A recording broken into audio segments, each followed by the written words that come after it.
a pleasure to make this presentation as part of the MIDAS seminar series.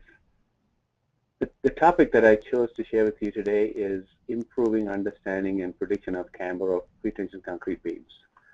I think with the MIDAS softwares, if you have used or you're a user of MIDAS, most of the presentations tend to focus on the analytical simulation of structural members or structural systems. What I have chose to do is show you what the reality is, and then I'll talk a little bit more about how you can simulate or obtain more realistic estimations using MIDAS tools. So this is based on a project funded by the Iowa Highway Research Board. Iowa Highway Research Board wanted us to look at the camber challenges and come up with a solution. So we teamed up with Iowa DOT and 3 other precast companies near Iowa DOT. They all produced beams for Iowa DOT in the past. That includes Coast Lab Structures in Omaha, Cretex in Falls, Iowa Falls, and Andrews Prestressed Concrete in Clear Lake, Iowa. Besides myself, the project team included Dr. Rouse. He is a lecturer with Iowa State University. Then 3 graduate students. Everdo Honavar is a PhD student. James Nervick and Benjun Hay both have graduated and working in the field now. The project has a website. You can obtain additional materials or links to reports if you are interested, and we'll keep that project website updated with more findings. So here's an outline of what I want to share with you today. I'll give you a quick background about the problem and then discuss the primary task of the project. And we'll spend some time on instantaneous camber. Often instantaneous camber is not given adequate emphasis. There's a belief that you can ignore the instantaneous camber error or simulation and go straight to long-term camber. So I'm going to spend some time on instantaneous camber, then talk about long-term camber, MIDAS analysis that we have completed, and I'll wrap up with some key findings. So for those who are not familiar with camber of precast pretensioned concrete beams, so basically this is a net upward deflection that results from the applied prestress force after you subtract the downward self-weight deflection. So the question is how accurately one can quantify this net upward deflection from the time the prestress is transferred to the beam all the way to using the beam in the field during construction. So that's what the question is, and how accurately one can quantify the camber. As I noted, the prestress is, the camber is going to exist from the time you transfer prestress until the dead and live load deflection exceeds that due to prestress, and at that point you're going to have a downward deflection, and you will be dealing with then downward deflections after the dead load and live load deflection exceeds that induced by prestress. Now, the prestressed concrete beams go through different stages, and in different stages the camber will be affected by various parameters, and we will be looking at several of them. That some of them you may know, some of them you may not know, or you didn't realize. So I'll go through that in detail, and then I'll just briefly talk about the challenges, what happens when you don't have the expected camber, or when you end up getting much larger camber than what you anticipated in design. So if you look at the pretensioned concrete beams, starting with, let me use a pointer, hopefully you can see.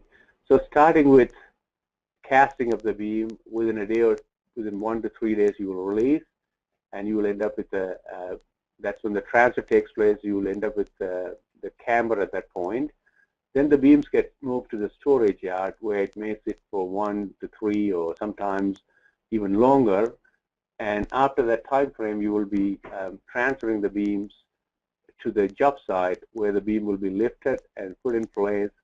The deck reinforcement is placed, and the cap or the diaphragm region as well as the deck concrete will be placed. So the camber of the prestressed concrete beam from the stage 2 here will be changing as a function of time.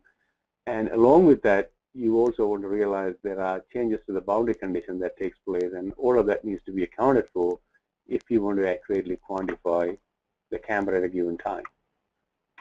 So that's what I emphasize here. The changes in support condition as well as the environmental variation should be included together with time-dependent behavior of concrete and pre-stressing steel.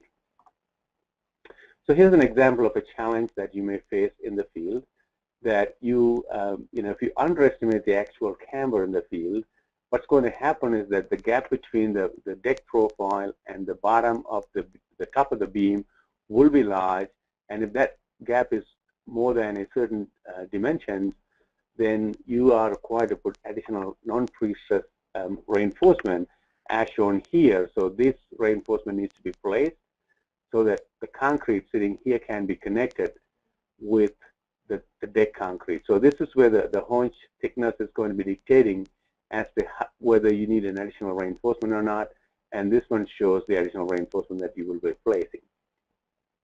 Now, when this situation arises in the field, there's always dispute because you don't know who should be paying, who should take responsibility for this error or the discrepancy. You can argue that the design camber was underestimated. You can argue that the pre-stress fabrication ended up producing larger camber than anticipated, or the contractor can be blamed for not setting the profile right, and therefore the gap between the deck profile as well as the top of the beam was more than what was anticipated. So this is a typical problem in the field, and it not only ends up causing more money or more construction costs, but it often creates delays in the construction because of the dispute that comes up. So as part of the project, when we got started, I realized that it's important for us to understand all of the variables that come in the picture. And therefore, instead of starting this project with monitoring the short-term or the instantaneous or long-term camber, we actually started looking at very basic things. So we started with the material characterization and then get into the instantaneous and long-term camber measurements, as well as we looked at how one would accurately estimate this camber. So for this accurate estimation, we've looked at simplified methods like IODOT, for example, uses. And then we also use MIDAS to simulate the camber values in the short term as well as for the long term. So what we did was we talked to the precast fabricators in the region here, and we identified 4 high-performance concrete mixers and 3 normal concrete mixers that we thought we should evaluate. The local precasters no longer use the normal concrete mixers, but nevertheless we evaluated them just to look at how in the past the issue was for the DOT and how big of a difference this material characteristic contributed to the difference. For these 7 mixers, we evaluated the compressive strength, modulus, creep, as well as shrinkage values. The creep and shrinkage value, as you can see here, was monitored on field specimen as well as unfield specimen to look at the difference between the two and compare them to the real structure so that we can get a feel for what would be most appropriate for our use. The modulus evaluation indicated to us that ASH to LRFT 2010 equation is fairly reasonable. It does have an error of anywhere from 0 to 15%, but the main concern we had here was that the modulus can be estimated accurately as long as you calculate the actual, you use the actual strength of the concrete. So which I will talk about it later in terms of the difference between the specified strength versus the actual measured strength. So these are the 2 equations we ended up with. So these are average creep coefficient as a function of time, as well as the average shrinkage strain. These are average for high performance concrete. We also found out that the sealed specimen actually provided more realistic numbers than the unsealed specimen. The unsealed specimen tend to provide higher values. And as you can see here on the bottom, we basically cast large chunk of beams without reinforcing steel, and we measured the shrinkage and on those samples and compared to our sealed and unsealed specimen to realize which one corresponds with the large deep beams compared to the sealed as well as the unsealed small size specimen that we used in the environmental chamber.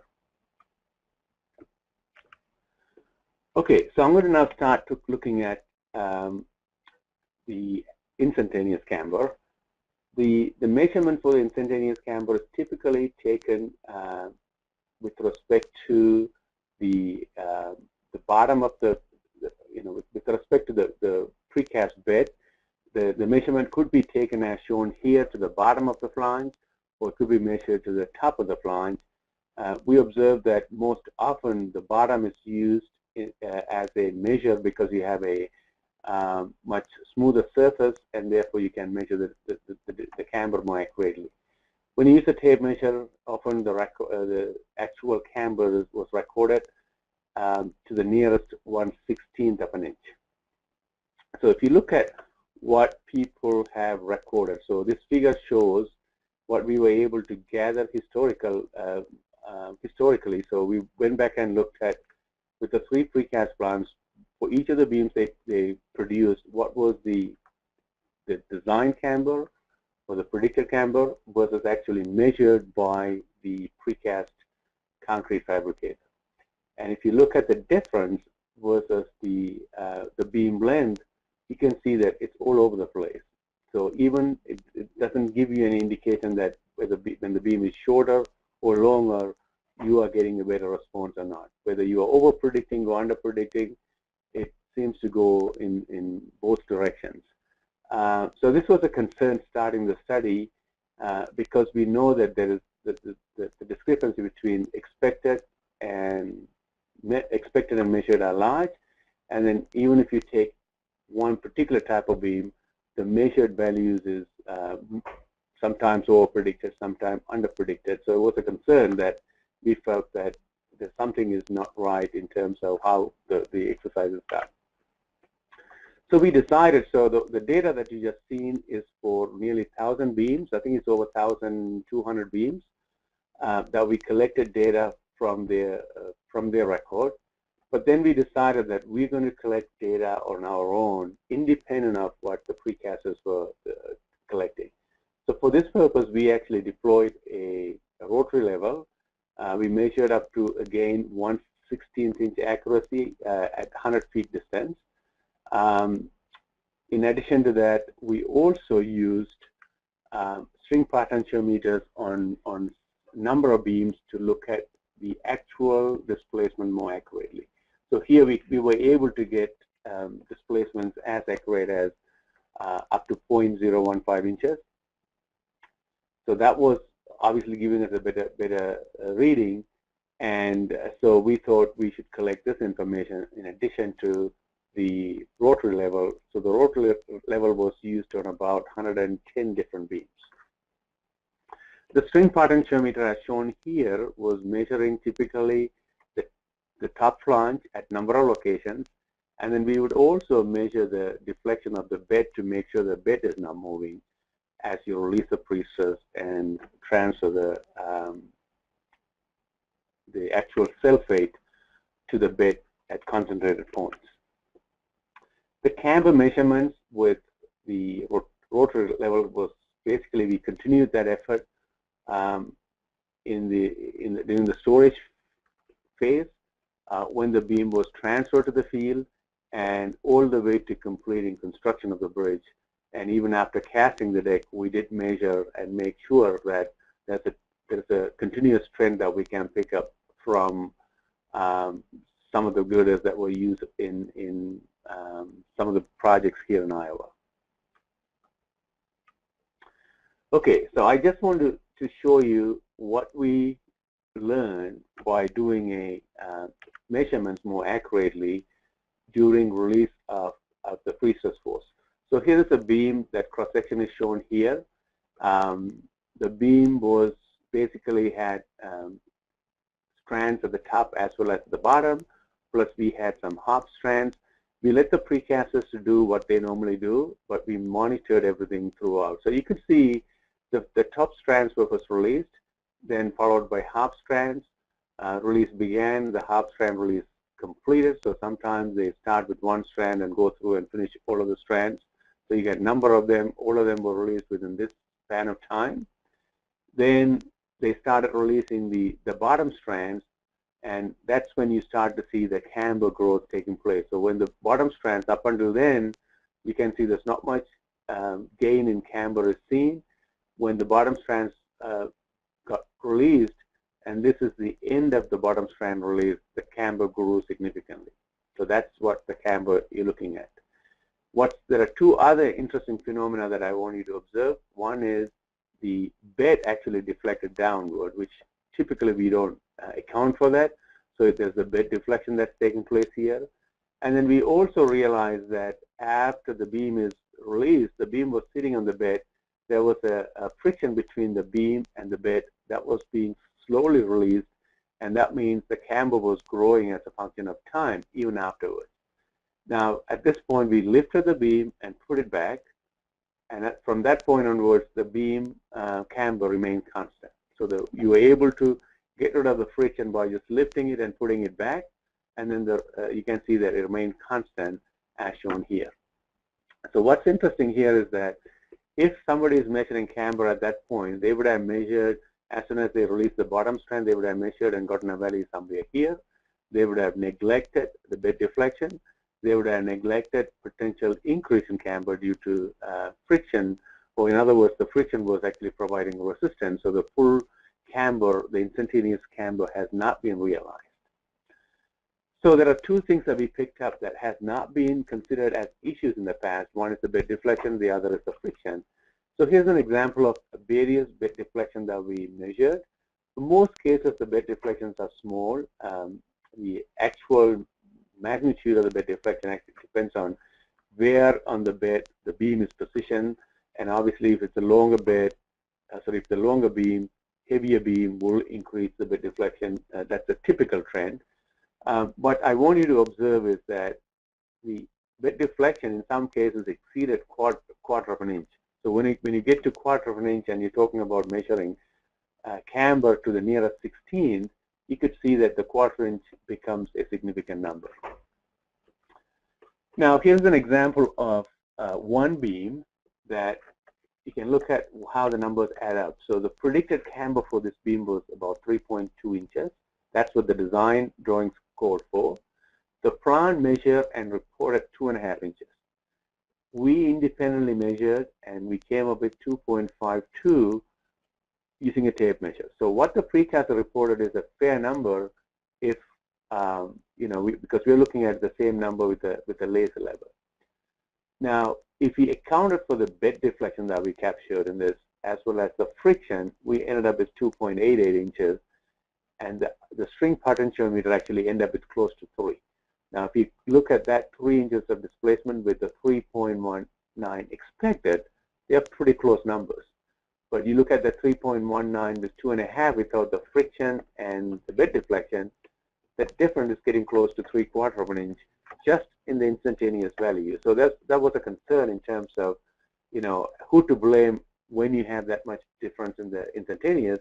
And it turned out that the beam did have close to 3 inches, and because the friction and the bed deflection were not accounted for, ends up underestimating the actual camber down to something like 2.5 inches. So this is just an example to get a feel for what you can see in terms of the error that kind of creeps into the actual values. What this one shows is the effect of bed friction. So this is showing a number of different beams that we captured. We were measuring the deflection before and after the friction component to show the difference.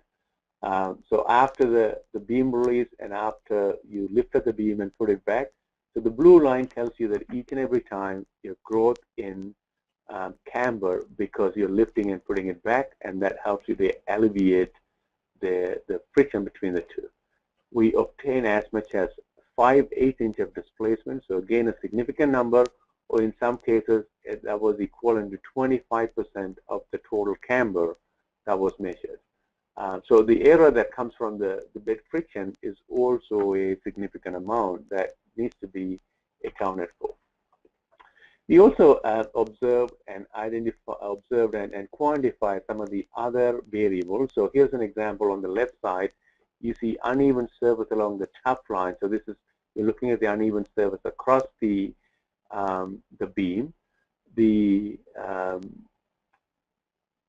Depending on, so there's a gap of about 3/4 of an inch. So depending on where you place the level, if you're going to use a rotor level, you're going to come up with a value that may be off by 3/4 of an inch. Sometimes you have this inconsistency in the depth of the trowel surface, and again, depending on where you place on top of an aggregate or some lower spots, you could be introducing anywhere from 1/4 to 3/4 of an inch displacement. So what's interesting, that at least for our practice here in Iowa, is that in the field, the contractor measure camber from the top of the beam. At least 2 out of the 3 prongs measure the camber to the bottom of the beam. So by not using the same surface in each and every case, we introduce some errors into the mix. And this is something we accounted for when we put a recommendation together for how the beam should be produced, how it should be measured, the instantaneous camber should be measured, and how the contractor should measure the actual camber values. And all of that are now being practiced in Iowa and seems to be working very well. So here's the 4 different components that I just talked about that seems to affect the instantaneous camber. Now, if you take the average over a number of beams, for example, the bed deflection comes out to be pretty small. But if you take an individual beam, you see error as much as 1/4 inch or even more, and that becomes an issue. But on the average, this doesn't appear to be a bigger problem. Clearly, the friction does contribute more, and then you can see the inconsistency on the top surfaces contribute to the other numbers as well. The new measurement technique that I mentioned has essentially to get rid of most of these problems that we identified in the instantaneous camber measurement. Now, I want you to look at this figure. So this is a variety of beams. These are tape measure reading from the precaster, that's a red line. The camber that accounts for the bed deflection, the friction, the inconsistent surfaces, and in some cases we were able to get the string potentiometer reading. So the black and the green are the more accurate value, and we also in some cases we didn't capture the data with the string potentiometer. But what I want you to observe is that once you correct the numbers, you actually end up getting pretty good instantaneous camber value. So if you're doing simulation or if you're doing simplified analysis to calculate the camber, it comes down to what you're going to be comparing that value against. If you have a data that's not accounting for bed deflection or friction, obviously you're going to have an error that's going to create more challenges, and then you don't know whether the actual, we typically believe what's measured is going to be correct, then you're going to be looking at your simulation not being right. And so in this case, it turned out that the actual measured value had issues. We also looked at on the design side, what would happen. So the designer tends to predict the design camber, and I think for an example, I did show you that 3.2 inches of displacement. That value can also have some error, and we investigated that.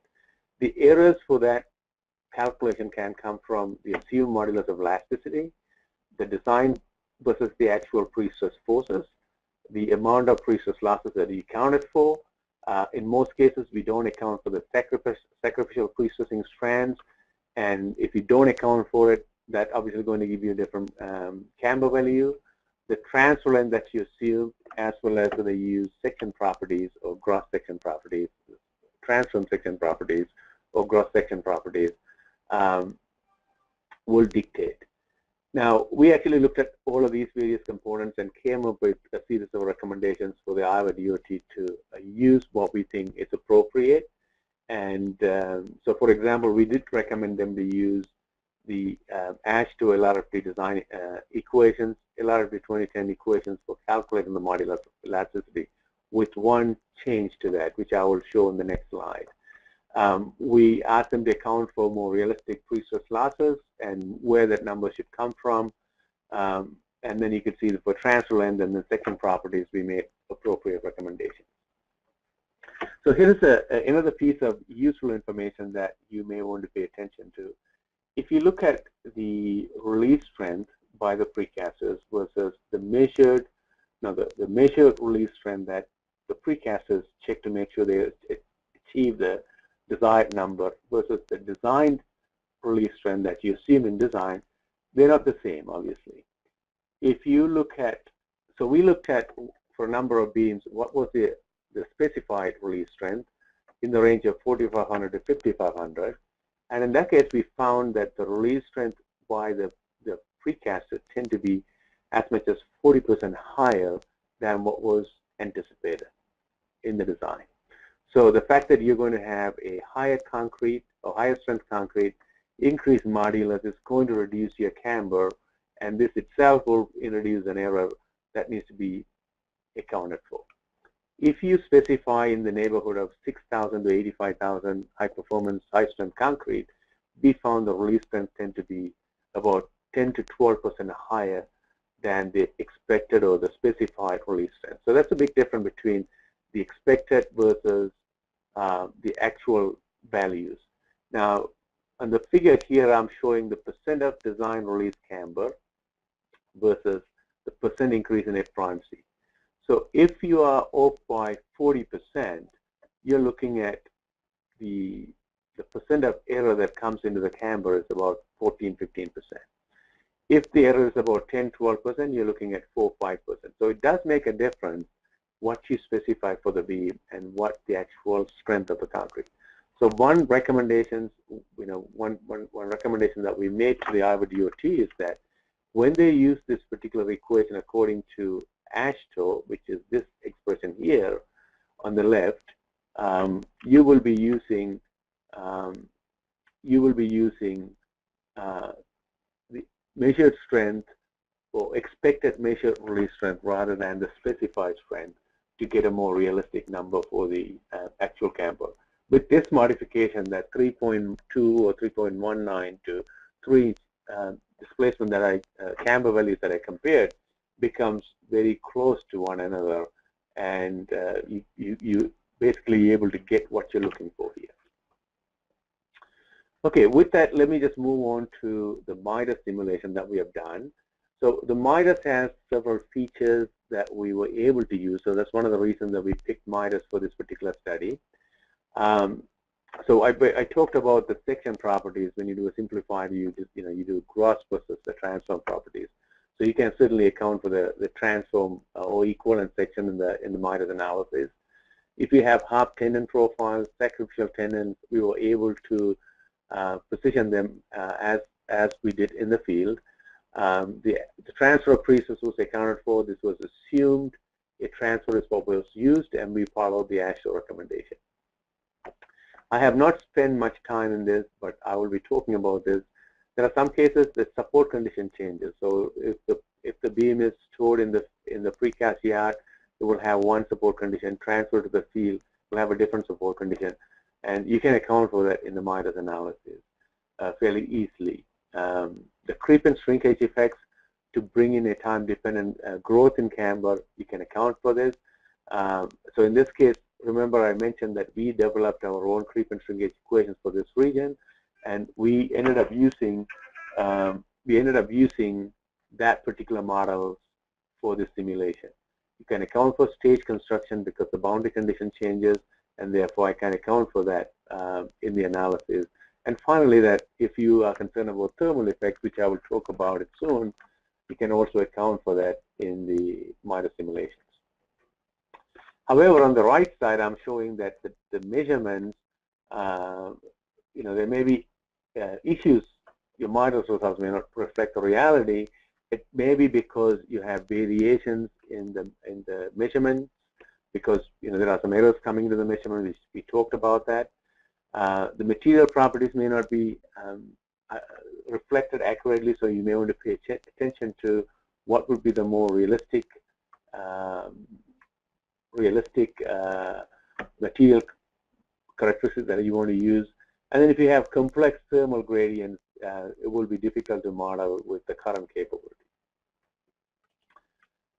So let me show you what we did. So all of the beams that we analyzed, we did model individually in MIDAS and came up with the actual camber without introducing any assumptions. So in each case, you do the analysis, release the freezers, put in the right properties, and give you the instantaneous camber just using MIDAS. And that information was compared to the actually measured value. So if you do that, this figure shows, the next figure shows that the MIDAS instantaneous camber prediction with the actual measure. So the actual measured now I'm reporting is all after we accounted for the bit deflection and the friction and so on and so forth. And you could see that in most cases, the measured and the predicted cambers are pretty close to one another. We did end up getting slightly lower value for predicted camber when the actual measured camber was large.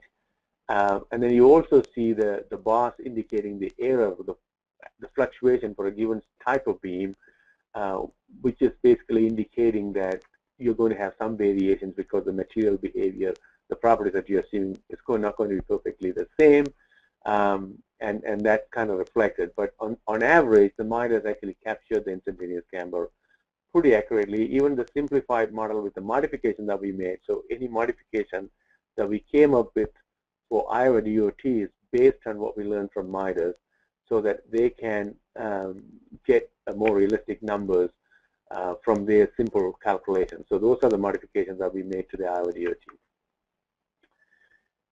Now, I mentioned that we continue to measure the camber, and we did the same thing with the simulation. So these MIDAS models, you can continue to use the MIDAS model to simulate the long-term camber. In this case, obviously, you want to be able to use the appropriate support locations, which I will show you.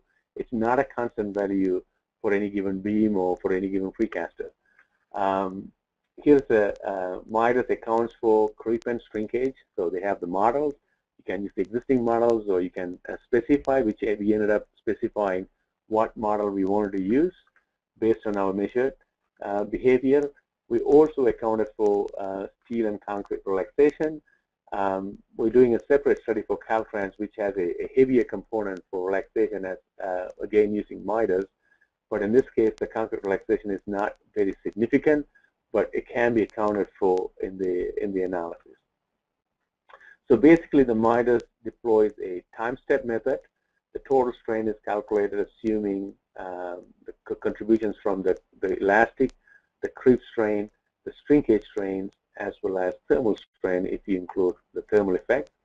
And as shown here, it uses a step method and assumes that everything remains constant within that particular over a small time step, and then you accumulate the results to figure out the total effects on the beam. So that's the typical time step method combined with the MIDAS finite element is what we ended up using.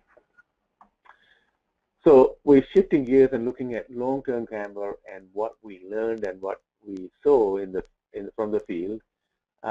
So if you go through that process that I just explained and simulate, each of these lines, that continuous line shows in this figure, is what MIDAS simulated for different types of beams.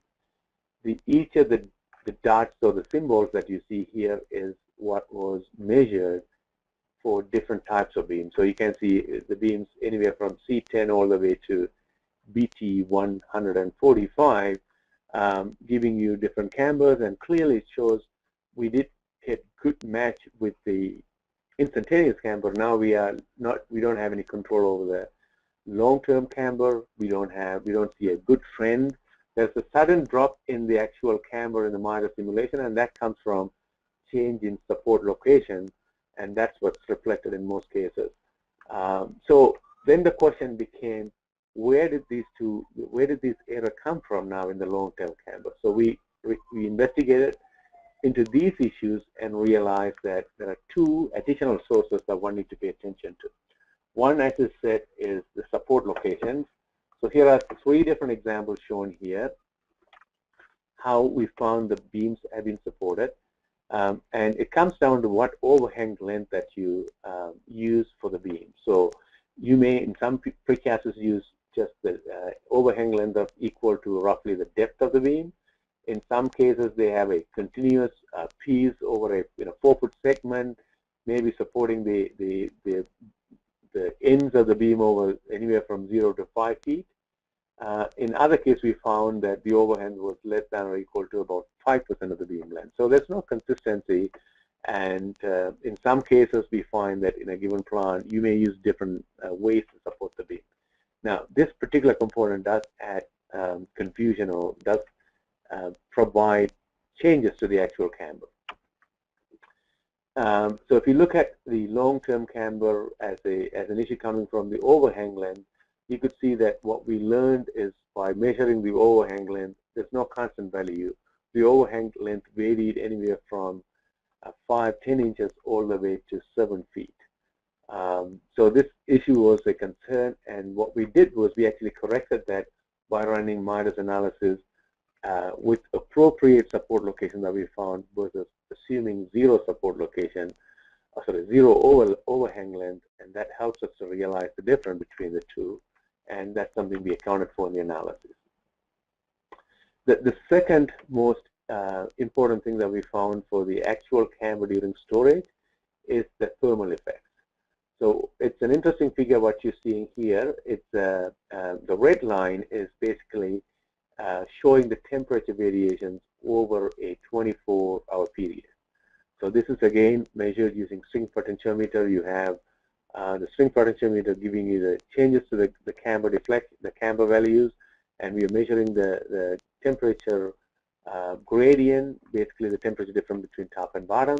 And you can see that in the field between morning and within a 24-hour period, the camber actually grew close to 0.4 inches, came down about 0.2 inches, giving you a total difference of about close to 3/4 of an inch. So depending on the time you measure the long-term camber, you may be introducing an error here. So typically, the students would go out and do the measurements, late morning, early afternoon, and we would tend to pick a very, higher camber, and that's what you kind of see in most of these plots right here.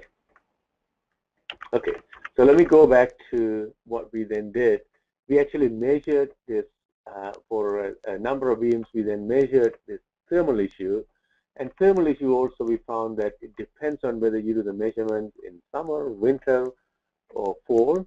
It also depends if the beams are stored in a shade or stored in a open space where sun can beat on the beam. So we captured different things to figure out how do we quantify these values. So as I said, the two extremes is that a hot summer day and a hot day, but it's a winter. So basically, there's no the solar radiation is not as active as in the summer cases, which is what causes these problems. So if you look at some of the measurement that we picked, anywhere from the top left is the summer, the bottom right is the winter. Focus on the black line. So the red line difference shows the temperature difference. The black line shows the variation in camber, and you can see that the camber is actually much more significant in the summer than for the winter time. Winter time, the growth is pretty much negligible, and therefore we realize that we should account for this in the analysis as well. So this one shows the temperature effects in terms of what you can assume. So depending on a temperature gradient that you assume, you can quantify its effects and therefore the associated camber. MIDAS allows you to calculate or account for thermal effects using a linear temperature gradient. Linear becomes a more severe condition for the actual camber, and in our studies, that's what we ended up doing. We did approximate the camber to be linear, but we also looked at the impact of other shapes for the temperature gradient as well. Now, if you look at the temperature gradient and try to match the measured versus the design camber, what we found on average was that if you assume a linear camber, linear temperature gradient, as you see on the left side, you can see on the right side it shows the actual average camber between the measured versus the design camber and the different temperature gradient that we assume. So what we found was that if you assume on average that there is a 15-degree temperature gradient and a linear temperature profile, you can actually get a pretty good estimate for the expected camber. And that's something that we accounted for in our final recommendation to Iowa DOT, and that's what's shown in this figure. Here we are showing how the lines would shift. So from the blue line to the red line is the shift that you're seeing here. The blue line is basically without the temperature effects. The red line is with the temperature effects, and the data point shows the different data and the scatter that we capture. And you can see that often we are getting closer, or we are shifting towards the actual measured data when we assume that 15% increase.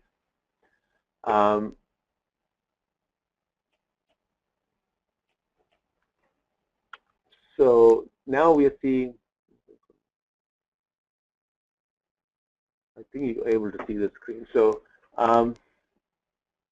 this one shows a comparison between the camber that we measured with the MIDAS simulated value, as well as within 30% tolerance. The 30% tolerance is what a DOT typically would allow. So the 30% tolerance is between expected versus the measured values. On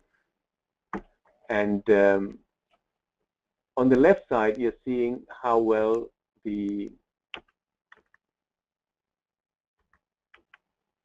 so on the left side, you're seeing how well the figures are. I don't think I'm.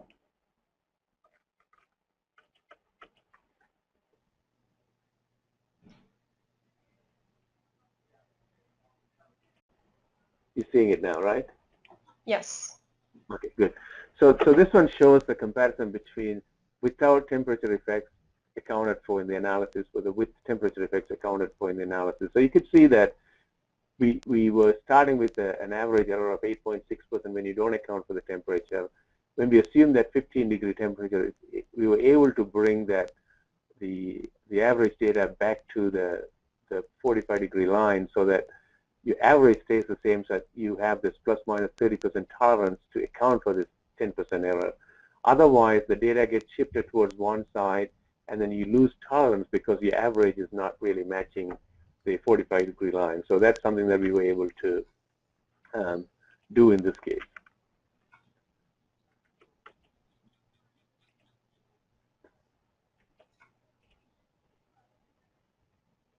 Okay, so the MIDAS analysis, we continued that for the long-term camber as well.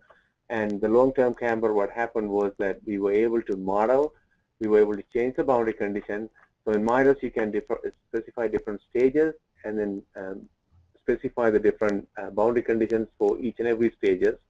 And so as the continuity was provided in MIDAS in the field, we were able to simulate that in MIDAS to show that we can continue to quantify the actual camber of the beams.